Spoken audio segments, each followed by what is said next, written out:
ನಮಸ್ಕಾರ ಸ್ನೇಹಿತರೆ, IPO ಕನ್ನಡ ಚಾನಲ್ಗೆ ತಮಗೆಲ್ಲರೂ ಸ್ವಾಗತ. ಇಂದು ನಾವು ಭಾರತದ ಪ್ರಮುಖ ಆಸ್ಪತ್ರೆ ಸರಪಳಿಗಳಲ್ಲಿ ಒಂದಾದ ಮಣಿಪಾಲ್ ಹೆಲ್ತ್ ಎಂಟರ್ಪ್ರೈಸಸ್ IPO ಬಗ್ಗೆ ಸಂಪೂರ್ಣ ಮಾಹಿತಿಯನ್ನು ಸರಳವಾಗಿ ತಿಳಿದುಕೊಳ್ಳೋಣ. ಈ IPOಗೆ ಅಪ್ಲೈ ಮಾಡಬೇಕಾ, ಕಂಪನಿಯ ಬಿಸ್ನೆಸ್ ಹೇಗಿದೆ, ಫೈನಾನ್ಷಿಯಲ್ ಪರ್ಫಾರ್ಮೆನ್ಸ್ ಹೇಗಿದೆ, ವ್ಯಾಲ್ಯೂಯೇಷನ್ ದುಬಾರಿಯಾಗಿದೆಯಾ, ಸ್ಟ್ರೆಂತ್ ಹಾಗೂ ರಿಸ್ಕ್ಗಳೇನು, ಈ ಎಲ್ಲವನ್ನು ಈ ವಿಡಿಯೋದಲ್ಲಿ ನೋಡೋಣ. ನಮ್ಮ ಚಾನಲ್ಗೆ ತಾವು ಮೊದಲನೇ ಬಾರಿಯಾಗಿದ್ದರೆ ಇಂತಹ IPO ಅಪ್ಡೇಟ್ಗಳಿಗಾಗಿ ನಮ್ಮ ಚಾನಲನ್ನು ಸಬ್ಸ್ಕ್ರೈಬ್ ಮಾಡಿ. ಮೊದಲಿಗೆ IPO ಪ್ರಮುಖ ಮಾಹಿತಿಯನ್ನು ನೋಡೋಣ. IPO ಓಪನ್ ಆಗೋದು ಜುಲೈ 29, 2026ರಿಂದ ಕ್ಲೋಸ್ ಆಗೋದು ಜುಲೈ 31, 2026ರವರೆಗೆ. ಇದರ ಪ್ರೈಸ್ ಬಂದು ₹560 ಇಂದ ₹590 ಇದೆ. ಒಂದು ಲಾಟಲ್ಲಿ 25 ಶೇರ್ಗಳಿದ್ದಾವೆ. ಅಂದರೆ ರಿಟೇಲ್ ಇನ್ವೆಸ್ಟರ್ಸ್ಗಳಿಗೆ ಮಿನಿಮಮ್ ಇನ್ವೆಸ್ಟ್ಮೆಂಟ್ ಅಮೌಂಟು ₹14,750 ಆಗಿದೆ. ಒಟ್ಟು ಇಶ್ಯೂ ಸೈಜು 9,275.22 ಕೋಟಿ ಇದೆ. Allotment date August 3, 2026. ಲಿಸ್ಟಿಂಗ್ ಆಗೋದು ಡೇಟು ಆಗಸ್ಟ್ 5, 2026. ಈ IPO BSE ಮತ್ತು NSEಯಲ್ಲಿ ಎರಡರಲ್ಲೂ ಲಿಸ್ಟ್ ಆಗಲಿದೆ. IPOಲ್ಲಿ ಎಷ್ಟು ಫ್ರೆಶ್ ಇಶ್ಯೂ ಇದೆ ಹಾಗೂ OFS ಎಷ್ಟಿದೆ ಎಂಬುದನ್ನು ನೋಡೋಣ. ಈ IPOದ ಒಟ್ಟು ಇಶ್ಯೂ ಸೈಜು 9,275.22 ಕೋಟಿ. ಇದರಲ್ಲಿ ಫ್ರೆಶ್ ಇಶ್ಯೂ 8,001.57 ಕೋಟಿ. ಆಫರ್ ಫಾರ್ ಸೇಲ್ ಅಂದರೆ OFS 1,275.22 ಕೋಟಿ ಇದೆ. ಅಂದರೆ IPO ದೊಡ್ಡ ಭಾಗ ಫ್ರೆಶ್ ಇಶ್ಯೂ ಆಗಿದೆ. ಫ್ರೆಶ್ ಇಶ್ಯೂ ಮೂಲಕ ಸಂಗ್ರಹಿಸಿದ ಹಣ ಕಂಪನಿಗೆ ಹೋಗುತ್ತದೆ. OFS ಮೂಲಕ ಮಾರಾಟವಾಗುವ ಷೇರುಗಳ ಹಣ ಹಳೆಯ ಶೇರ್ ಹೋಲ್ಡರ್ಸ್ಗೆ ಹೋಗುತ್ತದೆ. IPO reservation. ಈ IPOದಲ್ಲಿ ರಿಸರ್ವೇಷನ್ ಹೇಗಿದೆ ಅಂದರೆ QIB ಅವರಿಗೆ 74.87%, HNIದವರಿಗೆ 14.97%, ರಿಟೇಲ್ ಇನ್ವೆಸ್ಟರ್ಸ್ಗೆ 9.98% ಇದೆ, ಎಂಪ್ಲಾಯೀಸ್ಗಳಿಗೆ 0.18% ಇದೆ. ಅಂದರೆ IPO ಬಹುಪಾಲು ಷೇರುಗಳನ್ನು QIB ಇನ್ವೆಸ್ಟರ್ಸ್ಗಾಗಿ ಮೀಸಲಾಗಿಡಲಾಗಿದೆ ಹಾಗೂ ರಿಟೇಲ್ ಇನ್ವೆಸ್ಟರ್ಸ್ಗೆ ಸುಮಾರು 10% ಇರುವುದು ಒಂದು ಗಮನಾರ್ಹ ವಿಷಯವಾಗಿರ್ತದೆ. ಇಲ್ಲಿ ಈಗ ಪ್ರಸ್ತುತ GMP ಎಷ್ಟಿದೆ ಎಂಬುದನ್ನು ನೋಡೋಣ. ಪ್ರಸ್ತುತ GMP ಸುಮಾರು ₹35 ಎಂದು ವರದಿಯಾಗಿದೆ. ಆದರೆ ಇಲ್ಲಿ ಒಂದು ವಿಷಯ, GMP ಅನ್ನೋದು ಅಫಿಷಿಯಲ್ ಮಾರ್ಕೆಟ್ ಅಲ್ಲ, ಇದು ಒಂದು ಅನ್ರೆಗ್ಯುಲೇಟೆಡ್ ಗ್ರೇ ಮಾರ್ಕೆಟ್ನಲ್ಲಿ ನಡೆಯುವ ಅನೌಪಚಾರಿಕ ಬೆಲೆ ಸೂಚ್ಯಂಕ. ಇದನ್ನು SEBI ಅಥವಾ BSE ಅಥವಾ NSE ಮಾನ್ಯಗೊಳಿಸಿಲ್ಲ. ಆದ್ದರಿಂದ GMP ನೋಡಿ IPOಗೆ ಅಪ್ಲೈ ಮಾಡಬೇಡಿ. GMP ಪ್ರತಿದಿನ ಬದಲಾಗಬಹುದು ಮತ್ತು ಯಾವುದೇ ಖಾತ್ರಿ ಇರುವುದಿಲ್ಲ. ಮಣಿಪಾಲ್ ಹೆಲ್ತ್ ಎಂಟರ್ಪ್ರೈಸಸ್ ಕಂಪನಿ ಏನು ಮಾಡುತ್ತದೆ? ಮಣಿಪಾಲ್ ಹೆಲ್ತ್ ಎಂಟರ್ಪ್ರೈಸಸ್ ಲಿಮಿಟೆಡ್ 2010ರಲ್ಲಿ ಸ್ಥಾಪಿಸಲಾಯಿತು. ಈ ಕಂಪನಿಯು ಮಣಿಪಾಲ್ ಹಾಸ್ಪಿಟಲ್ಸ್ ಅನ್ನು ನಿರ್ವಹಿಸುತ್ತದೆ. Manipal hospitals Manipal education and medical group ಅಂದರೆ MEMGನ ಭಾಗವಾಗಿದೆ. ಕಂಪನಿಯು 24 ನಗರಗಳಲ್ಲಿ 49 ಆಸ್ಪತ್ರೆಗಳನ್ನು ಹೊಂದಿದೆ. 12,600ಕ್ಕೂ ಹೆಚ್ಚು ಆಪರೇಷನಲ್ ಬೆಡ್ಸ್ಗಳನ್ನು ಹೊಂದಿದೆ. ಆರೋಗ್ಯ ಸೇವೆಗಳನ್ನು ಒದಗಿಸುತ್ತದೆ. ಕಂಪನಿಯು ಭಾರತದಲ್ಲಿ ಮಾತ್ರವಲ್ಲದೆ ಮಿಡಲ್ ಈಸ್ಟ್, ಆಫ್ರಿಕಾ ಮತ್ತು ಸೌತ್ ಈಸ್ಟ್ ಏಷ್ಯಾ ಪ್ರದೇಶಗಳಲ್ಲಿಯೂ ರೋಗಿಗಳಿಗೆ ಸೇವೆ ಒದಗಿಸುತ್ತದೆ. ಕಂಪನಿಯ ಪ್ರಮುಖ ಸ್ಟ್ರೆಂತ್. ಈಗ ಕಂಪನಿಯ ಪ್ರಮುಖ ಸ್ಟ್ರೆಂತ್ಗಳು ಏನೆಂಬುದನ್ನು ತಿಳಿದುಕೊಳ್ಳೋಣ. ಮೊದಲನೇ strength advance health care infrastructure. ಕಂಪನಿಯು ಮಾಡರ್ನ್ ಹಾಸ್ಪಿಟಲ್ಸ್ ಮತ್ತು ಅಡ್ವಾನ್ಸ್ ಮೆಡಿಕಲ್ ಟೆಕ್ನಾಲಜಿ ಹೊಂದಿದೆ. ಇದರಿಂದ ಉತ್ತಮ ಗುಣಮಟ್ಟದ ಟರ್ಟರಿ ಮತ್ತು ಕ್ವಾಟರ್ನರಿ ಹೆಲ್ತ್ ಕೇರ್ ಸರ್ವಿಸ್ ಒದಗಿಸಲು ಸಾಧ್ಯವಾಗುತ್ತದೆ. ಎರಡನೇ ಸ್ಟ್ರೆಂತ್ ಏನಪ್ಪ ಅಂದರೆ ಎಕ್ಸ್ಪೀರಿಯನ್ಸ್ಡ್ ಮ್ಯಾನೇಜ್ಮೆಂಟ್. ಕಂಪನಿ ತನ್ನ ಅನುಭವ ಹೊಂದಿರುವ ಮ್ಯಾನೇಜ್ಮೆಂಟ್ ಟೀಮನ್ನು ಹೊಂದಿದೆ.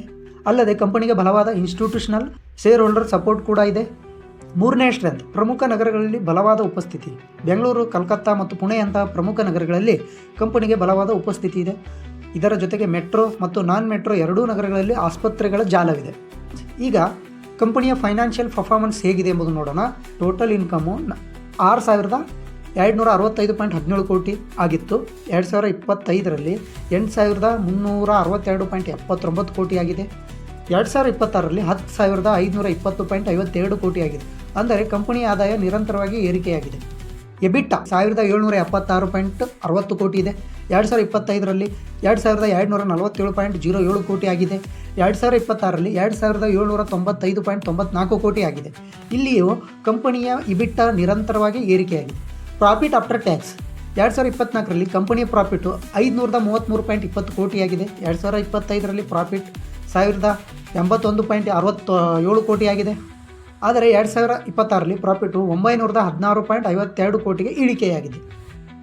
ಅಂದರೆ ರೆವಿನ್ಯೂ ಮತ್ತು ಎಬಿಟಾ ಏರಿಕೆಯಾಗಿದ್ದರೂ ಪ್ರಾಫಿಟ್ ಆಫ್ಟರ್ ಟ್ಯಾಕ್ಸ್ 2025ಕ್ಕೆ ಹೋಲಿಸಿದರೆ 2026ರಲ್ಲಿ ಕಡಿಮೆಯಾಗಿದೆ. ಇದು ಒಂದು ಗಮನಿಸಬೇಕಾದ ಅಂಶವಾಗಿದೆ. ಡೆಪ್ಟ್ ಮತ್ತು ಬ್ಯಾರೋವಿಂಗ್ಸ್ ಅಂದರೆ ಸಾಲ. ಕಂಪನಿಯ ಟೋಟಲ್ ಬ್ಯಾರೋವಿಂಗ್ಸ್ 2024ರಲ್ಲಿ 3,943.98 ಕೋಟಿ ಇತ್ತು. 2025ರಲ್ಲಿ 4,766.85 ಕೋಟಿಯಾಗಿದೆ. 2026ರಲ್ಲಿ 10,553.43 ಕೋಟಿಗೆ ಏರಿಕೆಯಾಗಿದೆ.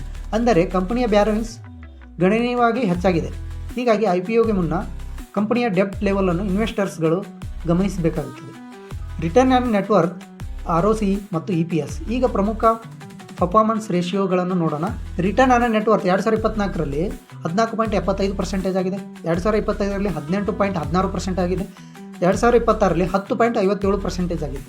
ಇಲ್ಲಿ ರಿಟರ್ನ್ ಆನ್ ನೆಟ್ವರ್ತ್ 2025ರ 18.16%ದಿಂದ 2026ರಲ್ಲಿ 10.57%ಗೆ ಇಳಿಕೆಯಾಗಿದೆ.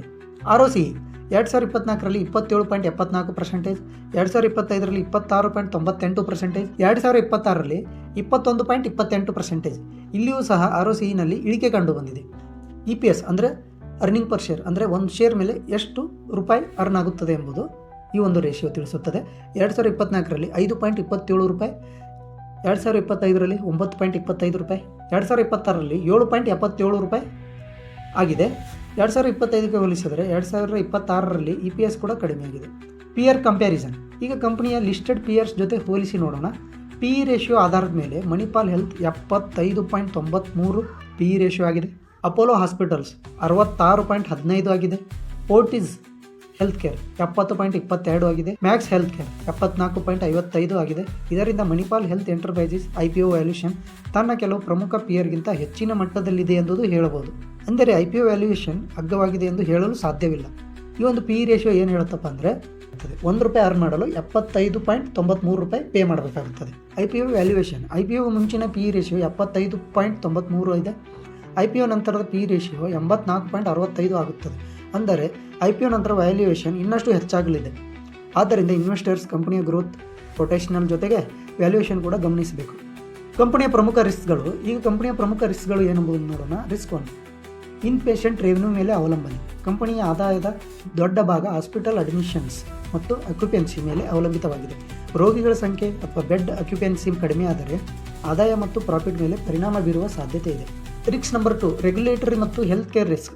ಹೆಲ್ತ್ ಕೇರ್ ಕ್ಷೇತ್ರಗಳಲ್ಲಿ legal claims, regulatory actions, equipment failure ಮತ್ತು ಹಾಸ್ಪಿಟಲ್ ಆಪರೇಷನ್ಸ್ಗಳಲ್ಲಿ ವ್ಯತ್ಯಯ ಉಂಟಾಗಬಹುದು.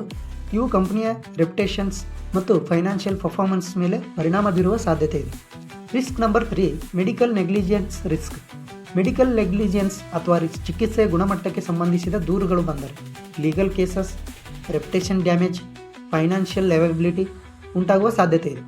IPOಗೆ ಅಪ್ಲೈ ಮಾಡಬೇಕು. ಈಗ ಮುಖ್ಯ ಪ್ರಶ್ನೆ, ಈ IPOಗೆ ಅಪ್ಲೈ ಮಾಡಬೇಕು. ಕಂಪನಿಯ ಪಾಸಿಟಿವ್ ಪಾಯಿಂಟ್ಸ್: ದೊಡ್ಡ ಹಾಸ್ಪಿಟಲ್ ನೆಟ್ವರ್ಕ್, 49 ಹಾಸ್ಪಿಟಲ್ಸ್ ಮತ್ತು 12,600 ಪ್ಲಸ್ ಬೆಡ್ಸ್ಗಳು, ಪ್ರಮುಖ ನಗರಗಳಲ್ಲಿ ಬಲವಾದ ಉಪಸ್ಥಿತಿ, ರೆವೆನ್ಯೂ ಮತ್ತು ಎಬಿಟಾನಲ್ಲಿ ಉತ್ತಮ ಗ್ರೋತ್, ಭಾರತದ ಹೆಲ್ತ್ ಕೇರ್ ಸೆಕ್ಟರ್ನಲ್ಲಿ ದೀರ್ಘಕಾಲೀನ ಗ್ರೋತ್ ಪೊಟೆನ್ಷಿಯಲ್. ಆದರೆ ನೆಗೆಟಿವ್ ಪಾಯಿಂಟ್ಸ್ ಕೂಡ ಇವೆ. ವ್ಯಾಲ್ಯೂಯೇಷನ್ ದುಬಾರಿಯಾಗಿದೆ, ಪ್ರಾಫಿಟ್ 2026ರಲ್ಲಿ ಕಡಿಮೆಯಾಗಿದೆ, EPS, ROCE ಮತ್ತು ರಿಟರ್ನ್ ಆನ್ ನೆಟ್ವರ್ಕ್ನಲ್ಲೂ ಇಳಿಕೆ ಕಂಡುಬಂದಿದೆ. ಬ್ಯಾರೋಯಿಂಗ್ಸ್ ಗಣನೀಯವಾಗಿ ಹೆಚ್ಚಾಗಿದೆ, ಅಂದರೆ ಕಂಪನಿಯ ಮೇಲೆ ಸಾಲ ಗಣನೀಯವಾಗಿ ಹೆಚ್ಚಾಗಿರುತ್ತದೆ. ಹಾಸ್ಪಿಟಲ್ ಅಕ್ಯುಪೆನ್ಸಿ ಮತ್ತು ಇನ್ ಪೇಷಂಟ್ ರೆವೆನ್ಯೂ ಮೇಲೆ ಅವಲಂಬನೆಯಾಗಿದೆ. ಅಂತಿಮ ಅಭಿಪ್ರಾಯ: ಒಟ್ಟಾರೆಯಾಗಿ ನೋಡಿದರೆ ಮಣಿಪಾಲ್ ಹೆಲ್ತ್ ಎಂಟರ್ಪ್ರೈಸಸ್ ಒಂದು ಬಲವಾದ ಬ್ರ್ಯಾಂಡ್ ಮತ್ತು ದೊಡ್ಡ ಹೆಲ್ತ್ ಕೇರ್ ನೆಟ್ವರ್ಕ್ ಹೊಂದಿರುವ ಕಂಪನಿಯಾಗಿದೆ. ಹೆಲ್ತ್ ಕೇರ್ ಸೆಕ್ಟರ್ನಲ್ಲಿ ದೀರ್ಘಕಾಲೀನ ಗ್ರೋತ್ ಪೊಟೆನ್ಷಿಯಲ್ ಇದೆ, ಆದರೆ IPO ವ್ಯಾಲ್ಯೂಯೇಷನ್ ಹೆಚ್ಚಿನ ಮಟ್ಟದಲ್ಲಿದೆ. ಅಲ್ಲದೆ ಪ್ರಾಫಿಟ್, EPS, ROCE ಮತ್ತು ರಿಟರ್ನ್ ಆನ್ ನೆಟ್ವರ್ಕ್ನಲ್ಲೂ ಇತ್ತೀಚಿನ ಇಳಿಕೆ ಹಾಗೂ ಬ್ಯಾರೋಯಿಂಗ್ಸ್ನಲ್ಲಿ ಏರಿಕೆ ಕೂಡ ಗಮನಿಸಬೇಕಾದ ಅಂಶವಾಗಿದೆ. ಆದ್ದರಿಂದ ಕೇವಲ GMP ನೋಡಿ ನಿರ್ಧಾರ ತೆಗೆದುಕೊಳ್ಳಬೇಡಿ. ಕಂಪನಿಯ ಬಿಸ್ನೆಸ್, ಫೈನಾನ್ಷಿಯಲ್ ಪರ್ಫಾರ್ಮೆನ್ಸ್, ವ್ಯಾಲ್ಯೂಯೇಷನ್ ಮತ್ತು ನಿಮ್ಮ ಸ್ವಂತ ರಿಸ್ಕ್ ಅನ್ನು ಗಮನಿಸಿ ನಿರ್ಧಾರ ತೆಗೆದುಕೊಳ್ಳುವುದು ಉತ್ತಮ. ಈ ವಿಡಿಯೋ ಕೇವಲ ಮಾಹಿತಿ ಉದ್ದೇಶಕ್ಕಾಗಿ ಮಾತ್ರ. ಇದು ಯಾವುದೇ ಇನ್ವೆಸ್ಟ್ಮೆಂಟ್ ಅಡ್ವೈಸ್ ಅಲ್ಲ. ಹೂಡಿಕೆ ಮಾಡುವ ಮೊದಲು IPO, RHP ಮತ್ತು ಅಧಿಕೃತ ದಾಖಲೆಗಳನ್ನು ಪರಿಶೀಲಿಸಿ ಹಾಗೂ ಅಗತ್ಯವಿದ್ದರೆ SEBI ರಿಜಿಸ್ಟರ್ಡ್ ಫೈನಾನ್ಷಿಯಲ್ ಅಡ್ವೈಸರ್ನ ಸಲಹೆ ಪಡೆಯಿರಿ. ವಿಡಿಯೋ ನಿಮಗೆ ಇಷ್ಟವಾದರೆ ಲೈಕ್ ಮಾಡಿ, ಶೇರ್ ಮಾಡಿ ಮತ್ತು ಇಂತಹ IPO ಅನಲೈಸಿಸ್ ವಿಡಿಯೋಗಳಿಗಾಗಿ ನಮ್ಮ ಚಾನಲನ್ನು ಸಬ್ಸ್ಕ್ರೈಬ್ ಮಾಡಿ. ಧನ್ಯವಾದಗಳು.